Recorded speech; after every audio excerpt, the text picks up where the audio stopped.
কাফনের কাপড় কাটবে যখন করবে গরম পানি, এ পাপীর কানে শুনতে দিও তোমার মধুর বাণী। পরের হাতে হবে গোসল, এ হাত সেদিন চলবে না। কি গো বাবা, নিজের হাত আর চলবে? অন্যজন আমাকে গোসল দেবে।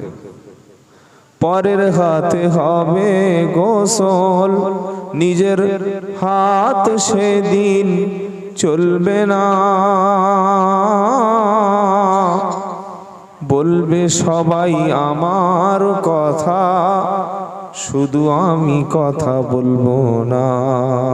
ঝামেলা শেষ। কি গো, সবাই বলবে। আমি আর আপনি মরণের পরে ভালো কাজ করেছি কি খারাপ কাজ করেছি সেদিন বোঝা যাবে। কি যাবে না? যাবে না। আর চেয়ার টিয়ার নেই, বসবে। ও একটা চেয়ার আছে, স্টেজে 2-4টে চেয়ার রেখে দিলে সে কমেডি ছেলেগুলো কোথায় গেল? সাহারি করিয়ে নিও এ শখের দুনিয়া, ইফতারি করতে দিও তুমি আরশের তলায়। আল্লাহুম্মা সাল্লি আলা সাইয়্যিদিনা। বাবা একটু মহব্বতের সঙ্গে পড়েন না বাবা।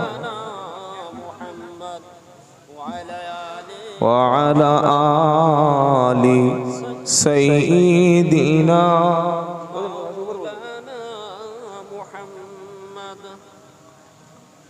আলহামদুলিল্লাহ, আলহামদুলিল্লাহ রাব্বিল আলামিন। সমস্ত প্রশংসা আল্লাহ পাকের দরবারে, যিনি এশার নামাজের পরে এমন একটা মজলিসে বসালেন যে মজলিসে আল্লাহর ফেরেশতারাও হাজির হয়। বলুন সুবহানাল্লাহ। অনেকে প্রশ্ন করবেন, কই হুজুর একটা ফেরেশতা দেখাও দেখি। কি গো, এখনকার ইয়ং ছেলেরা তো ওরা না দেখে বিশ্বাস করে না। আগে বিয়ের সময় দেখবেন যার সঙ্গে বিয়ে হতো সে মেয়েটা ছেলে কোনোদিন দেখেনি, বাপ গিয়ে পছন্দ করে এসেছে। হয় না বাবা? হ্যাঁ, বাপ পছন্দ করছে, বিয়ের দিন ছেলে গেছে, বিয়ে পড়ানো হয়ে গেছে, তাও মুখ দেখেনি। এবার বিয়ে টিয়ে হয়ে গিয়ে শ্বশুর বাড়ি গিয়ে তখন ওই ভাবিরা বলছে, ওই বসে আছে লাল শাড়ি পরে, ওটাই তোমার বউ। বললো ও দারুণ হয়েছে। কি এটা হয়েছে না হয় নাই? আর এখন বিয়ের ডেট ঠিক হয়ে গেছে, তখন থেকে ভিডিও কলে চালাচ্ছে, দেখি মালটা কেমন। এটা বর্তমান যুগের ঘটনা, না দেখে আর কেউ বিশ্বাস করে না। তো আল্লাহর এমন ফেরেশতা আছে, ফেরেশতাদের কখনো দেখা যায় না। আল্লাহর নবী সাল্লাল্লাহু আলাইহি ওয়াসাল্লাম জিবরাইলকে দুবার দেখেছিলেন। বলুন সুবহানাল্লাহ। প্রথম যখন ওহী নিয়ে আসেন তখন দেখে প্রচন্ড ভয় পেয়েছিলেন। আর জিবরাইল আলাইহিস সালাম মাঝে মাঝে দাহিয়া খালাফিয়া রাদিয়াল্লাহু তাআলা আনহুর আকৃতি ধরে নবীর কাছে আসতেন, এভাবে আসতেন। তো আমরা যদি বলি ফেরেশতা দেখব, ওটা না দেখে ঈমান আনতে হয়। যেমন oxygen, carbon die oxide, methane gas, এগুলো দেখা যায় না, যায় না। এগুলো বিশ্বাস করে যেমন আমাদের বিশ্বাস করতে হয়, ঠিক ফেরেশতাদের উপরে আমাদের ঈমান কেমন থাকবে? ফেরেশতারা আল্লাহর তৈরি, নূরের তৈরি, তাদের খাওয়ার দরকার নাই, ঘুমানোর দরকার নাই, কাঁদে না, হাসে না, বিয়ে নাই, আল্লাহর হুকুমের গোলাম। তাদের নাম কি? ফেরেশতা। এই ফেরেশতাদের মধ্যে 4টে বিখ্যাত বড় ফেরেশতা আছে, জিবরাইল, মিকাইল, ইসরাফিল, আর 4 নম্বরটা আপনারাই জানেন। কি গো, ও ফেরেশতা মাঝে সবার কাছে আসবে, আসবে না? আসবে না? আপনার ইচ্ছা না হলেও চলে আসবে। আপনি মসজিদে আসলেন কি আসলেন না, নামাজ পড়লেন কি পড়লেন না, আল্লাহওয়ালা হলেন কি হলেন না, 60 বছর বয়স হয়ে গেছে এখনো দাঁড়িয়ে পেশাব করছে, মানে ওর মরার ইচ্ছা নেই, ও মরবে না। ও ঠিক করে রেখেছে আমি যা লোক আমার এখন 100 বছর হায়াত চলবে, তাই তো? হঠাৎ পেশাবখানায় ঢুকেছে, সবে লুঙ্গিটা অল্প তুলেছে, আজরাইল চলে এসেছে। বললে কি হলো? বললে ঘরে চলো। বলে কি করে? বলে তোমার সময় শেষ। হতে পারে না? পারে না? এগুলো যিনি করতে পারেন তিনি কে? আল্লাহ। তার ইচ্ছা মতো, তার সময় মতো আমাকে যেতে হবে। যাব না, দেরি করব, এখন সময় হয়নি, এসব কথা বলা যাবে না। সেই আল্লাহ পাক আমাদেরকে দয়া করে ভালোবেসে এখানে মজলিসে বসিয়েছেন। তবে আমি একটা জিনিস দেখে খুব অবাক হচ্ছি, আপনাদের গ্রামে কারোর ছেলেপুলে হয়নি বাবা? আপনাদের ছেলেপুলে মনে হয় নাই নাকি? থাকলে দুটো একটা আসতো, কারোর মনে সব ওই বিধবা মনে হয়, সব আটকুড়ো বসে আছে।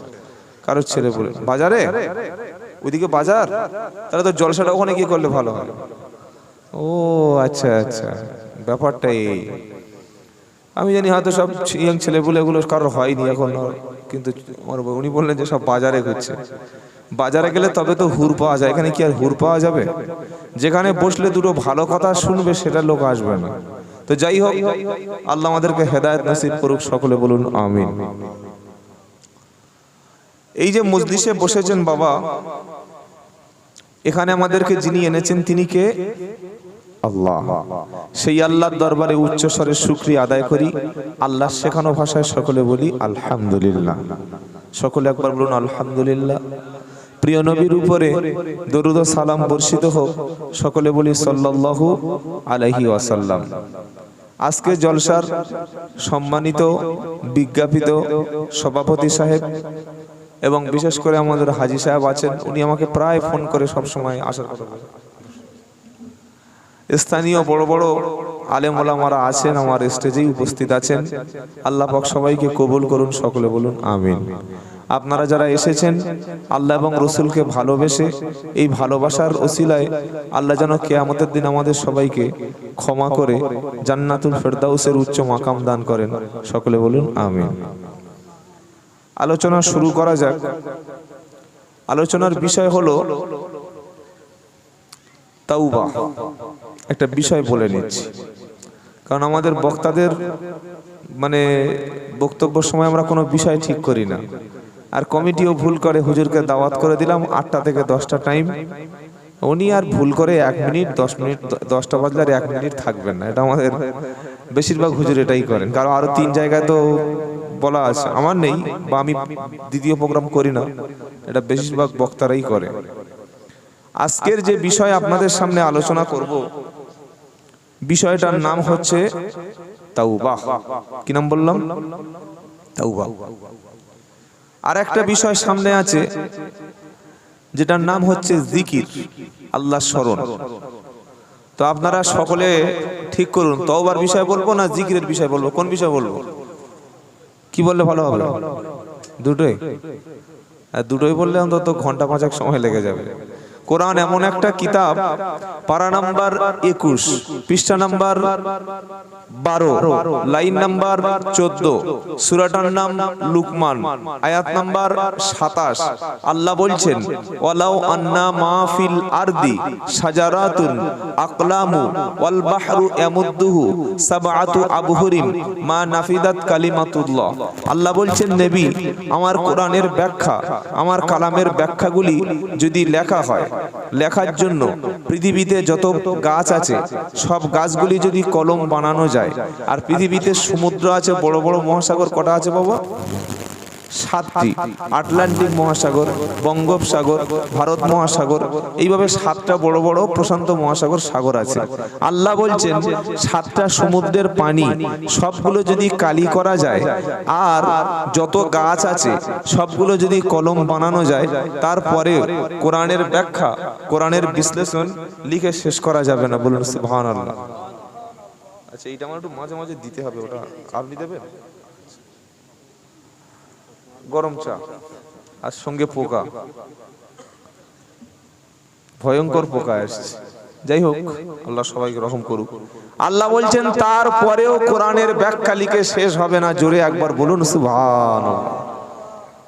কি আশ্চর্য বলতে পারছেন? 7টা সমুদ্রের পানি খালি কালি বানানো হবে, আর পৃথিবীতে যত গাছ আছে সব গাছগুলি কলম হবে। কতটা কলম হতে পারে? হ্যাঁ, আপনাদের এটা কোন থানা? বাদুড়িয়া। বাদুড়িয়া থানায় কটা গাছ আছে গুনে বলা যাবে? অত সহজ নয়।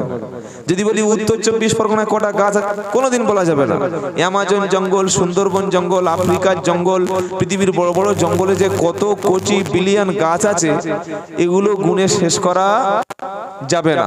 তোমার আল্লাহ বলছেন সব গাছগুলি যদি কলম বানানো যায়, আর সব সমুদ্রের পানিগুলি যদি কালি বানানো যায় আর কোরআনের ব্যাখ্যা কালিমার ব্যাখ্যা যদি লেখা শুরু হয় গাছও শেষ আর পানিও শেষ, তারপরেও কোরআনের ব্যাখ্যা লিখে তোমরা শেষ করতে পারবে না, বলুন সুবহানাল্লাহ। সুতরাং এত বড় বিশাল একটা কিতাব আমরা পেয়েছি। তো যাই হোক, জিকির দিয়েই বক্তব্য শুরু করি। আমাদের মুসলমানদের বা আমাদের সমাজে একটা ধারণা আছে, আমরা মনে করি জিকির মানে আল্লাহ আল্লাহ আল্লাহ আল্লাহ আল্লাহ আল্লাহ আল্লাহ আল্লাহ আল্লাহ, তাই তো বাবা? আরে হ্যাঁ না বলেন? হ্যাঁ, অবশ্যই এটা জিকির। কিন্তু কোরআনুল কারীম যদি আপনি পড়েন, ভালো করে পড়েন, ওই নানি মরে গেছে আর ছুটে গিয়ে 3 ঘন্টায় এক খতম ওটা কোরআন পড়া হয় না। তিরমিজি শরীফের হাদিসে আল্লাহর নবী সাল্লাল্লাহু আলাইহি ওয়াসাল্লাম বলেছেন, কেউ যদি 3 দিনের কমে কোরআন খতম করে সে যেন কোরআন বোঝে নাই। আচ্ছা, আমাদের হাজী সাহেব কই যেন? আপনাদের কোনো হাজী সাহেব কি আছে ভিতরে বা যারা উমরা করেছেন? যদি আল্লাহ পয়সা দেয়, যাবেন একটু রমজান মাসে কাবা শরীফে। আপনাদের মসজিদে তো তারাবি হয় আর কাবা শরীফে তারাবি হয়, একটু দুটো পড়ে দেখবেন। আমাদের যে তারাবি হয় পশ্চিম বাংলায়, এর 98% মানে 98টা মসজিদে তারাবি কবুল হবে না। কেন কবুল হবে না? নামাজে তাড়াহুড়া করলে নামাজ কবুল হয় না। আমরা কি করি নামাজে? আল্লাহু আকবার, আলহামদুলিল্লাহি রাব্বিল আলামিন আর রহমানির রহিম মালিকি ইয়াউমিদ্দিন ইয়াকা না'বুদু ওয়া ইয়াকা নাস্তাঈন ইহদিনাস সিরাতাল মুস্তাকিম। ফেরেশতারা একটু লিখে আর বলছে আল্লাহ কিছু বুঝতে পারছেন কি হলো? এটা কোনো কোরআন পড়া হলো কি গো? এটা হয়? আর কাবা শরীফে যদি আপনি গিয়ে 2 রাকাত নামাজ পড়েন, তো ইমাম যখন পড়বে আপনি শুনবেন আর মনে হবে আসমান থেকে যেন কোরআন নাজিল হচ্ছে। জোরে বলুন সুবহানাল্লাহ। তাহলে আমাদের এই তাড়াহুড়োটা করে দোষটা ইমাম সাহেবের দোষ। উনি মোটামুটি সালাম ফিরিয়ে গিয়ে খেয়ে শুয়ে পড়বে, তাই তো? যত দোষ সব নন্দ ঘোষ, ইমাম সাহেবের দোষ নয়। অধিকাংশ পাকা মুসাল্লি আছে, তারা বলে হুজুর তারাবি 20 মিনিটে শেষ করা যায়, 20 রাকাত 20 মিনিট। তো ইমাম সাহেব চাকরি বাঁচানোর জন্যই তাড়াহুড়া করে, এটা কোরআন না। এইভাবে কোরআন পড়া যায় না। কিভাবে পড়তে হবে? ওয়ারাতিলিল কুরআনা তারতিলা।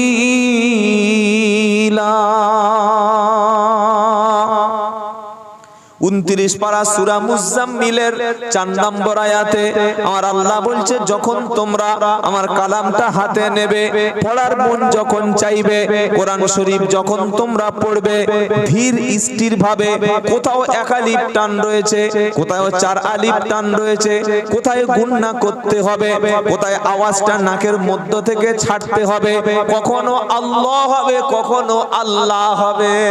কি বললাম? কখনো আল্লাহ হবে কখনো আল্লাহ হবে। এটা ইমাম সাহেবের কাছে বসে তোমরা একটু শিখে নেবে। আর কোরআন যখন পড়বে, ওয়ারাতিলিল কুরআনা তারতিলা, থেমে থেমে তাসবিদের সঙ্গে বুঝে বুঝে একটা একটা করে তোমরা সুন্দর করে কোরআন তেলাওয়াত করবে। কারণ তুমি যখন কোরআন তেলাওয়াত করো, তুমি তখন আল্লাহর সঙ্গে কথা বলছো। জোরে বলবেন না সুবহানাল্লাহ। কোরআন পড়া মানে কার সঙ্গে কথা বলা? আমার আল্লাহর সঙ্গে কথা বলা। আল্লাহর সঙ্গে কথা বলা তাড়াহুড়ো দরকার আছে। তো এই যে বললাম জিকির, আল্লাহ আল্লাহ আল্লাহ জিকির, এটাও জিকির। কোরআন যদি আপনি পড়েন, জিকিরের 5টা অর্থ কোরআনে আছে বাবা। কটা বললাম? 5টা। প্রথম হলো জিকিরের অর্থ হলো কোরআন, 14 নম্বর পারা, 1 নম্বর পৃষ্ঠা, 6 নম্বর লাইনের 9 নম্বর আয়াত, সূরার নাম সূরা আল হিজর। আল্লাহ এখানে কোরআনের একটা নাম দিয়েছে জিকির, বলুন সুবহানাল্লাহ। দ্বিতীয়, জিকিরের আরেকটা অর্থ হলো উপদেশ। কি বললাম? উপদেশ। 26 নম্বর পারা, 19 নম্বর পৃষ্ঠা, 13 নম্বর লাইনের 28 নম্বর আয়াত, সূরার নাম কফ। আল্লাহ বলছেন, ফাযাক্কির বিল কুরআনি মান ইয়াখাফু ওয়াঈদ। হে নবী, আপনি কোরআন দ্বারাই উপদেশ দান করুন, যারা আমাকে ভয় করে, এর দ্বারাই তারা উপকৃত হবে। বলুন সুবহানাল্লাহ। তাহলে জিকিরের দুটো শব্দ পেলাম, একটা জিকিরের অর্থ পেলাম কোরআন, আর একটা জিকিরের অর্থ পেলাম উপদেশ। 3 নাম্বার জিকিরের অর্থ হলো নামাজ। কি বললাম? পারা নাম্বার 28, পৃষ্ঠা নাম্বার 13, লাইন নাম্বার 3, আয়াত নাম্বার 9, সূরার নাম জুমা। আল্লাহ বলছেন, ইয়া আইয়ুহাল্লাযিনা আমানু ইদা নুদিয়া লিস-সালাতি মি ইয়াউমিল জুমআতি ফাসআউ ইলা যিকরিল্লাহ ওয়া দারুল বাঈ।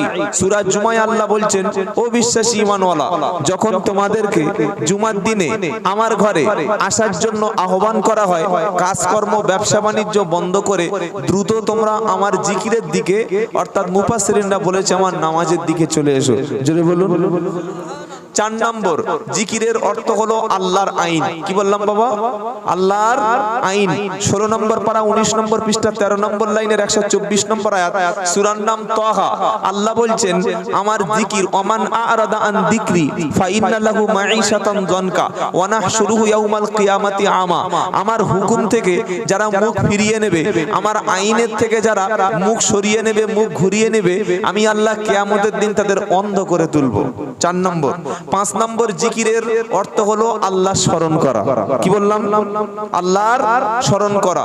দ্বিতীয় পারা দ্বিতীয় পৃষ্ঠা দ্বিতীয় সূরা 10 নম্বর লাইনের 152 নম্বর আয়াত, সূরার নাম বাকারা। আল্লাহ বলছেন, ফাদকুরুনি আযকুরকুম, তোমরা আমাকে স্মরণ করো, আমি আল্লাহ তোমাদেরই স্মরণ করব। সুবহানাল্লাহ বলো। ওয়াশকুরুলি, তোমরা আমার প্রশংসা করো, ওয়ালা তাকফুরুন, আমার কৃতজ্ঞ হয়ে যাও, নাফরমানি করো না, নাফরমানি করো না, অকৃতজ্ঞ হয়েও না, কৃতজ্ঞ হয়েও না। তাহলে জিকিরের কটা অর্থ পেলাম? 5টা।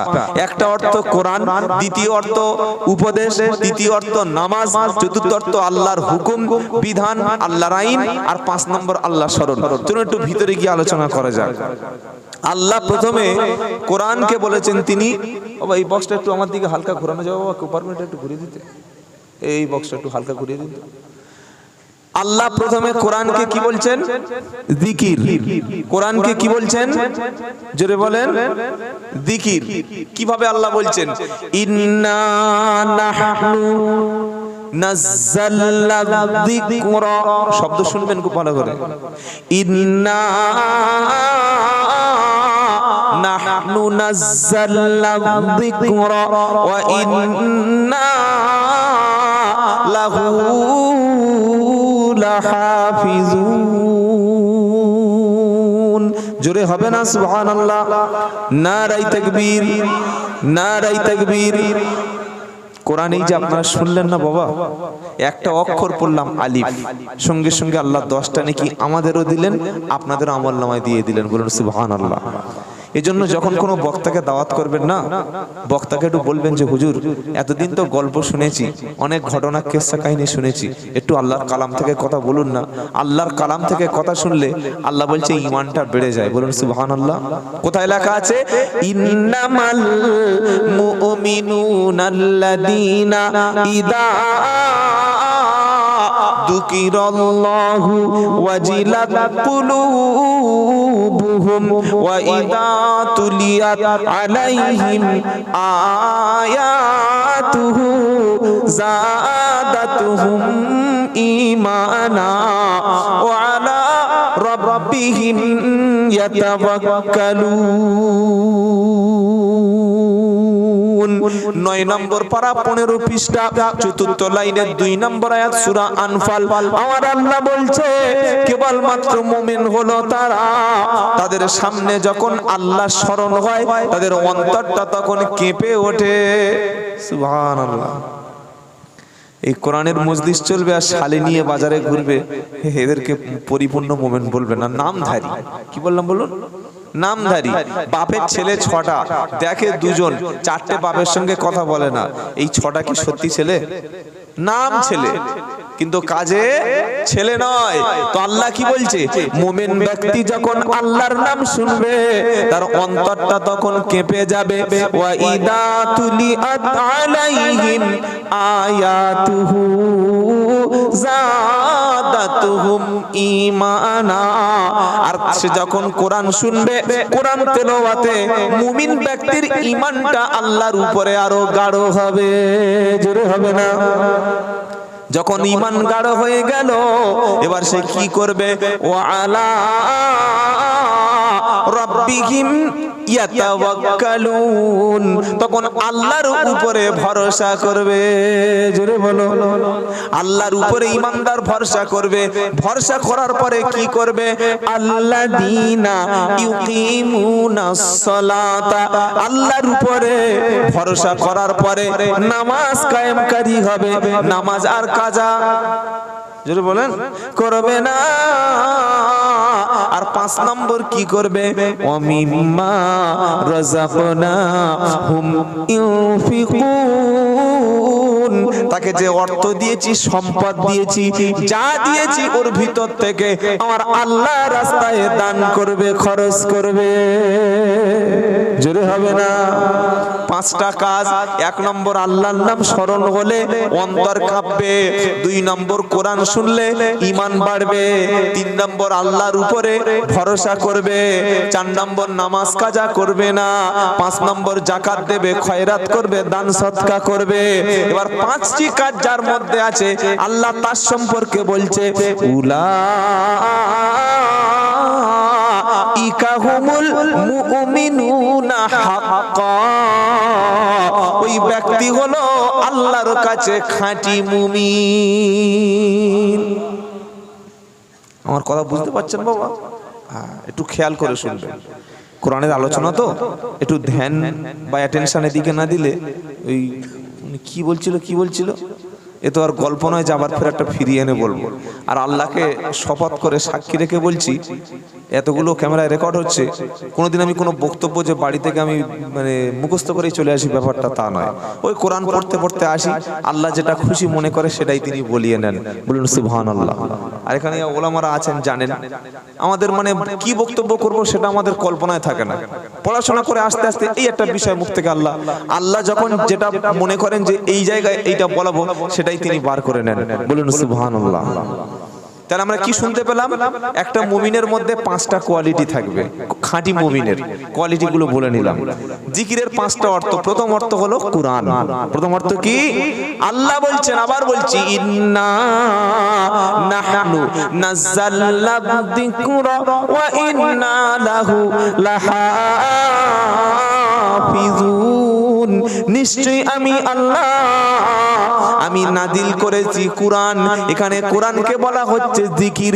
এই জিকিরটা, স্মরণটা আমি নাজিল করেছি, আর হেফাজতের দায়িত্বটা আমি আল্লাহ নিজেই তুলে নিলাম। জোরে হবে না? কোরআনকে হেফাজত কে করবে? যদি আগুন লেগে ধ্বংস হয় পৃথিবীর সব বইয়ের দোকান, তবু বিশ্ব থেকে হারাবে না পবিত্র কোরআন।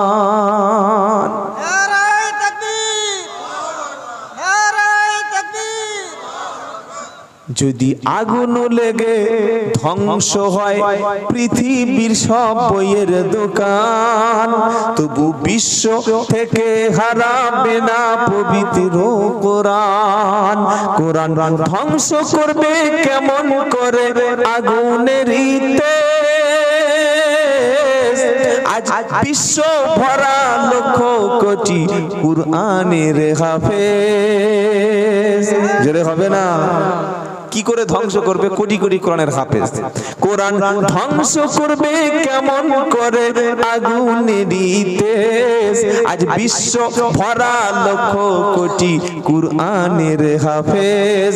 তারা ছাপিয়ে আসমানি গ্রন্থ, তারা ছাপিয়ে আসমানি গ্রন্থ, বাঁচাবে ইসলামের ঈমান, বিশ্ব থেকে হারাবে না পবিত্র কোরআন, বিশ্ব থেকে হারাবে না পবিত্র কোরআন। যদি আগুন লেগে ধ্বংস হয় পৃথিবীর সব বইয়ের দোকান, তবু বিশ্ব থেকে হারাবে না পবিত্র কোরআন। এই কোরআনের হাফেজ সর্বপ্রথম উম্মতের মধ্যে আল্লাহর নবী হয়েছিলেন। বলুন সুবহানাল্লাহ। আল্লাহ কোরআনকে বলছেন জিকির। এখন অনেকে বলবেন যেটা জিকির কেন, স্মরণ কেন? কোরআনের মধ্যে আছে হালাল, কোরআনের মধ্যে আছে হারাম, কোনটা খাবেন কোনটা খাবেন না, কোন পোশাক পরবেন কোন পোশাক পরবেন না, নামাজের সময় কি পোশাক পরে যাবেন, সবকিছু স্মরণ করিয়ে দিয়েছে কোরআনের মধ্যে। বিয়ে করবেন কটা বলেছেন কোরআনের মধ্যে, কোন কোন খাবারটা খাবেন না সেটা বলেছেন কোরআনের মধ্যে। বান্দা যখন কোরআন পড়বে হালাল আর হারামটা চিনে নেবে। বান্দা যখন কোরআন পড়বে, আল্লাহর কথা যখন স্মরণ হবে, কোরআন পড়ে মানুষ খাঁটি মুসলমান হয়ে যাবে। অনেক মানুষ বলবে হুজুর চুল পেকে গেছে, দাড়ি পেকে গেছে, দাঁত আর সবগুলো নেই, এখন আর আগের মতো অত বুদ্ধি নাই, মুখস্থ করতে পারি না, আমার 50-55 বছর বয়স, এই বয়সে কি কোরআন একটু শেখা হবে না? আল্লাহ পাক বলছে অবশ্যই আমি আল্লাহ কোরআন তোমার জন্য নাজিল করেছি। সূরার নাম কমার। আল্লাহ বলছেন ওয়ালাকাদ ইয়াসসারনাল কুরআনা লিযিকির ফাহাল মিন মুদ্দাকির। আল্লাহ বলছে শোনো, আমি আল্লাহ কোরআন তোমাদের জন্য সহজ করে দিয়েছি, কে আছো এসো কোরআন থেকে শিক্ষা গ্রহণ করবে। সবচাইতে সহজ কোরআন। আমরা অনেক মুসলমান মনে করি ও বাবা এত বয়স হয়ে গেছে, আমার দাঁত টাত পড়ে গেছে, মাথায় বুদ্ধি নেই, আমার হবে না। হবে, হ্যাঁ। আমার কাছে 50-55-60 বছরের বয়স্ক লোক আমার কাছে কোরআন শিখে এখন সহিভাবে কোরআন পড়ে। বলুন আলহামদুলিল্লাহ। আমাদের একটু ভুল আছে কি জানেন বাবা, আমরা মনে করি শুধু হাফেজ সাহেবকে দিয়ে এক খতম পড়িয়ে নেব, মাওলানা সাহেবকে দিয়ে এক খতম পড়িয়ে নিলাম। ভাই বাবা তুমি একটু নিজে পড়ো না, আমার দ্বারা হবে না। কেন হবে না? তুমি তো মানুষ, তুমি তো মানুষ। হবে। অনেকে প্রশ্ন করবেন যদি কোরআন পড়িয়েতে লাভটা কি আছে? লাভ কি জানেন? আল্লাহর নবী বলেন মান করা আল কুরআনা ওয়া আমিলা বিমা ফিহি উলবিসা ওয়ালিদাহু তাজান ইয়াউমাল কিয়ামা। যারা কোরআন পড়বে, কোরআনের হালালটা হালাল কাজ করবে, হারামটা শোনার পরে হারাম ছেড়ে দেবে, হালাল হারাম অনুযায়ী বাদ বিচার করে চলবে, কিয়ামতের দিন মুসিবতের দিন আমার আল্লাহ কোরআন পড়নেওয়ালা ব্যক্তির আব্বা আম্মারও মাথায় নূরের টুপি পরিয়ে দেবে। জোরে হবে না? কিসের টুপি? নূরের টুপি। এই গ্রামের লোক এটা ওই কি জানো পূর্ব জানো, হ্যাঁ পূর্ব জয়নগরের লোক জিজ্ঞাসা করবে আল্লাহ ওদের মাথায় অত সুন্দর নূরের টুপি, ওদের কি আমল ছিল? ওরা কি আজমিরের লোক না ফুরফুরার লোক, না তবলিগ জামাতের লোক, নাকি মদিনার লোক, মক্কার লোক, নাকি বাগদাদ শরীফের লোক? কোথাকার লোক কিছু বুঝতে পাচ্ছি না। আর আল্লাহ বলবে ওরা হলো তারা নিজের ছেলেকে নিজের মেয়েকে দিনকে ভালোবেসে, কোরআনকে ভালোবেসে, কোরআন শিখিয়েছিল যারা, কোরআন শেখানে ওয়ালার আব্বা এবং আম্মা হলো তারা।